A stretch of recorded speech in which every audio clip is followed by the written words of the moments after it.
World's Finest Teen Titans issue 1, Mark Waid writing with Emanuela Lupacchino on the art. Still set in the semi-pseudo Silver Age past of the DCU. Yeah, it's so weird how much like social like they start talking with about influences. They start talking about hashtags like 2 pages in, and I'm like, what? This is weird. This is supposed to be from the 60s. There's a little bit of this that feels like, to me anyway, as Mark Waid's too old to be getting this. No, like, and I mean that as someone else who also feels too old to be talking about most of this stuff around younger people at work. Don't get me wrong. This feels like old man not quite connecting. Maybe there's a little bit of that. Don't get me wrong. Like, some of these characters, if they were this age now, would they be into this shit? Yeah, probably. Yes. It doesn't feel unreasonable to say that. But, like, in my head, these characters at these ages are something from the past. And yes, there's always this sliding scale of like time moving forward, but it's not even that. That's the problem for me. It's more the specifics of how it's handled. Okay, there is a little bit that it's a bit weird, but I can get past that. It's more just the actual dialogue of it feels a bit forced. Okay. That said, I quite enjoyed this issue. I did as well. Aside from the social media referencing that feels a bit weird, I actually quite was into it. There was stuff immediately like that. I was like, oh, I see where this is going, and I like it. Like for example, on the very I think it's the second page, it says Kid Flash, and then in brackets, why not Speedy? And it has it has an introduction for all the characters like that because it's the first issue, so it should. But as soon as it said, why not Speedy? I was like, oh, I know exactly where this joke is going to go, and I'm here for it. And then it was like 3 or 4 pages later where it introduces Roy. And it says, Roy, Speedy. And then it just puts brackets, that's why. Yeah, I'm here for it. Yeah, it introduces that Donna and Aqualad are in a relationship of some kind. Bumblebee's the tech one. And they're just, they're at the end of this fight. It's just a simple monster fight, and then Robin's getting a little annoyed that Roy is, he's recorded everything on his phone. He's live streaming it. Yeah. And there's actually some smart story. This is the thing, Mark Waid's experience. There's little things here that are really good where there's a section in the middle here after that opening where it cuts around all the characters talking to their mentors, right? So you got Wally talking to Barry, you got Donna talking to Diana, so on, right? And it does this. There's 2 really smart touches it does here. One is that earlier on when they were all together, Roy was basically saying, I'm rich, I don't need to get jealous, me and Oliver are tight, and he brags a little bit about how good and Oliver him are and how he's trained from his archery and all that. And then during this thing where it's cutting around them all and it goes back and forth a little bit, you see what looks like Roy talking to Green Arrow. I was really glad that this went the way it did, because the very first panel where it had them talking, and you just see it's like the back of Oliver's head. It's like this, like a hood. I'm like, this is really weirdly framed. I'm like, what? This doesn't feel like what's going. Like it stood out to me immediately. It's intentional because then it turns out that he's not talking to Oliver, and the sad part of this is that Oliver has no time for him, so he's pretending to talk to Oliver. In character. Yeah, so it pays off because it's set up that he was bragging about how good his relationship was with Oliver earlier. So that was a really smart little touch. And then the other thing that was really good here is, when it cuts to Batman and Robin, we don't know exactly what they're talking about, but Batman is just saying no to him, and he doesn't trust the Teen Titans. And it turns out later what he's saying no to is Robin revealing who he is to the rest of them. And that is one of the main points of this issue, is that Robin's getting frustrated as a leader because they're not taking things as seriously. Some of them are starting to showboat, and when the fight breaks out, they're like, this is Wally, this is Roy, this is whoever, but we don't know who you are, and they really throw it in his face that he's still a secret to them, and that maybe they can't trust him because of that. So, and this is there's a big fight where the art's quite good, where they're fighting Separate Man, and that's all fun stuff. But honestly, this conflict between them, and it's a very early Teen Titans conflict. This is the early days where they've been teamed for a little bit, but not too long, and Robin's not told them that he's Dick Grayson yet. I assume this was a thing in a lot of the early Teen Titans comics. I don't really remember it. I suspect it probably was, yeah. I remember it. I mean, to be relevant-ish, it was a big thing in Young Justice, the TV show. Maybe it's something that's been retroactively put in over time because of like the further established Batman's attitude to things and Robin's. Yeah, that's what I say. Yeah. I'm not sure if it was necessarily a thing at the time, but it definitely feels completely in character now and something that we've seen before. Obviously, that doesn't mean that it still makes sense to be here right now, but it definitely doesn't feel like a brand new idea. Yeah. And it's almost like, in a weird way, Robin's kind of channeling Batman a little bit with his controlling nature. And that's maybe going to be an interesting thing for him to deal with as he realizes, wait, I'm being kind of a dick like Batman and how I talk to all my friends here. But he's also been hindered by Batman because Batman's saying, no, you're not allowed to tell them who you are. So I thought, like right away, this like introduced all the characters, introduced some of the key relationships between them. It gave you enough of each of them where, like, yeah, okay, we've got Roy's kind of like relationship with Ollie that might come up, and that's why he's kind of the way he is. It sets up that two of them might be in kind of a relationship. It gives you a little bit of all of them, but this central conflict of Robin being a bit too Batman-y around them and getting pissed off at them is like, okay, you've set up a conflict to resolve, something that's going to bring them closer together by the time they get over this. Like, there's a story here right away. I don't feel like it's just introducing characters for the sake of having fluffy adventures. It's like, no, there's a story that we're already starting, and that's cool. And then the last page, of course, it still has as well, though, on that note, it's still alongside establishing that, it still feels like that Silver Age fun vibe that we kind of established in the main World's Finest book. Yeah, all the villains feel they fit that mold. It's very bright and colorful, the art, Lou Pacino. So obviously Mora is killing it on the main book, but I don't think he is the best Silver Agey artist in terms of emulating that style, or at least the feel of that style. The best of that right now still has to be Doc Shaner.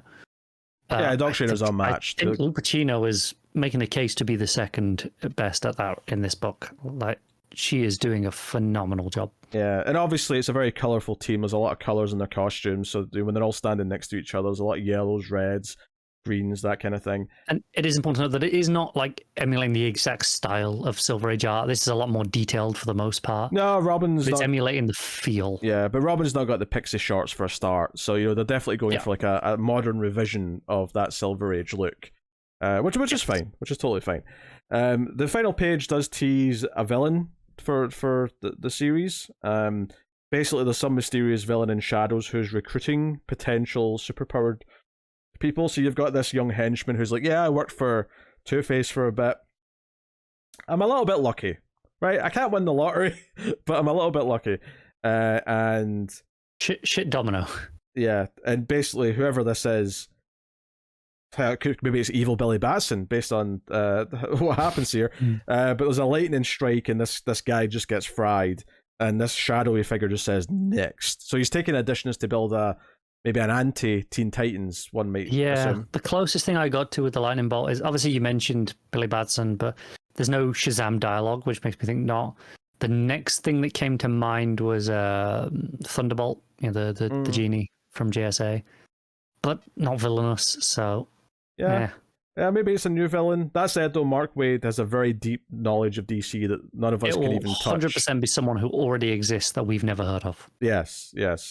Or maybe there's an obvious answer we're just missing. It's entirely possible. It's possible, yeah.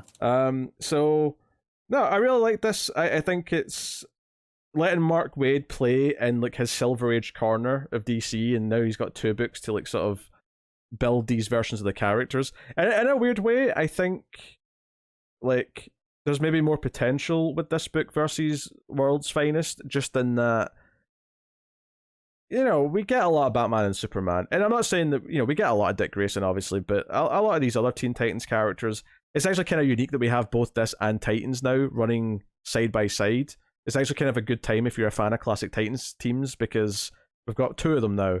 It tells me that obviously they've been trying different Titans teams for years at this point, but probably since the New 52, none of them have worked out, right? None of them have been critical or particularly hot in the sales. this tells me they've gone, all right, fine, we'll give the people what they want, and have gone back to basics on an editorial level. And I can't help but notice that's coincided with a certain someone leaving DC a couple of years ago. Yeah, Didio was notorious for not wanting to do anything with these characters. And all of a sudden, now that we've got multiple books with them. It helped. He was the reason, in part, why Mark Waid wasn't at DC for a long time. So it's funny. And now we got multiple books from him. Yeah. I'm loving more Mark Waid books at DC. I get the impression that Mark Waid does just genuinely love DC, probably more than Marvel. And it was just like I can't work there right now because I've got. I don't know if that's strictly true, but he loves comics. He loves the comics he grew up with, right? Which is, I think, very clear, which is why a lot of his stuff has this Silver Agey vibe, especially now in his later years. It's kind of going back to what he enjoyed when he was younger, I think. Yeah, but you look at what he's doing Superman, he's doing Teen Titans, but even then he did do some of that Lazarus stuff with Robin. It's like, oh, he's getting to write a new character that was created basically. I mean, I think it technically maybe had one or two things after it, but he basically stopped writing DC around the time Damian was introduced, maybe just a little bit after. So more or less, it's kind of an interesting character for him to see writing a little bit of, because this is like part of the new guard that kind of happened after your time. But it feels like he's maybe not 100% comfortable doing that yet, which is why most of his stuff is focused on the past. Or and we're getting a spiritual successor to Birthright from Black Label with Mark Waid very soon. So yeah, it very much feels like in some regards he wants to pick up exactly where he left off and pretend the last 15 years didn't happen. But as long as it's not getting in the way of other books, I don't mind that. Because hey, this way we can have both, right? I mean, some of the best stuff DC have put out in the last few years are Black Label stuff, and they're just self-contained stories that don't tie into continuity. Absolutely. They've definitely been some of the most memorable stories, and I hesitate to say, but probably some of the stories that will be on people's bookshelves as standalone books for the longest times. Yeah, and I think when it comes to both world's finest books now, okay, they're doing this interesting thing where they're saying, nah, these are kind of being slotted into continuity. We're kind of letting Mark Waid flesh out the early days of some of these characters a little bit. And it wouldn't surprise me if maybe this book runs for a little bit and then he gets another one and maybe replaces Teen Titans with, I don't know, maybe a Brave and the Bold, and he'll do some Flash and Green Lantern stuff or something. I don't know. Maybe. Wouldn't surprise me. Or maybe even more obscure characters, because we all know he likes those. Yeah, maybe when Unstoppable Doom Patrol's done, we'll get World's Finest Doom Patrol, and because he did a bit of Doom Patrol in World's Finest. Maybe he'll do a Silver Age classic Doom Patrol team. No, I could definitely see that being a thing. Again, just like a 6-issue minis here or there. But we're at a point now where he's got. I mean, okay, the Black Label book's not ongoing, but he has 2 ongoings and effectively rotating through miniseries as a third book right now. And this was unthinkable when we started this show, so I am delighted that Mark Waid's back in the fold. And yeah, I think it's kind of interesting that World's Finest has become almost a small sub-brand, meaning Mark Waid books, and specifically Mark Waid Silver Age Past style books, right? It's so World's Finest has been a thing for decades, and we kind of knew what that meant. That was the Batman Superman team up, or maybe a Batgirl Supergirl team up, depending on the context. But now it's neither of those. It's more just a Mark Waid Silver Age style book, at least right now for the foreseeable future. I mean, the name World's Finest does sound very Silver Agey, so I think it fits that it's kind of slotted in now. I mean, maybe you could argue that it still has to be a team up, and that's why Teen Titans still fits it, because it's still a team up of all the different characters. You could make that argument. I suspect as soon as DC want to give him a book on a solo character, but still have it set in the same style as these, they'll just use the name anyway. They might, but maybe that'll be the gimmick, though, is it'll always have at least, Could be, yeah. At least 2, if not a whole team of characters, but yeah. But hey, I'm loving having 3 Mark Waid books at a time on the go. He's one of the old guard that I'm still very much happier around, and even his weakest material tends to be very, very solid and readable. And I think I'm probably on record as being not negative, but the least positive about Mark Waid's current output on this show. And even I would say, even his worst stuff still you know, at worst, it's been okay. Most of it's been at least good. I mean, I think World's Finest has gotten better as well as it's went on. Yeah, I think I've had a little bit more ups and downs with that maybe than you have, but overall, I'd still say it's a good book. So no. Yeah, good, promising new Teen Titans series. Not the new Teen Titans, you know what I mean.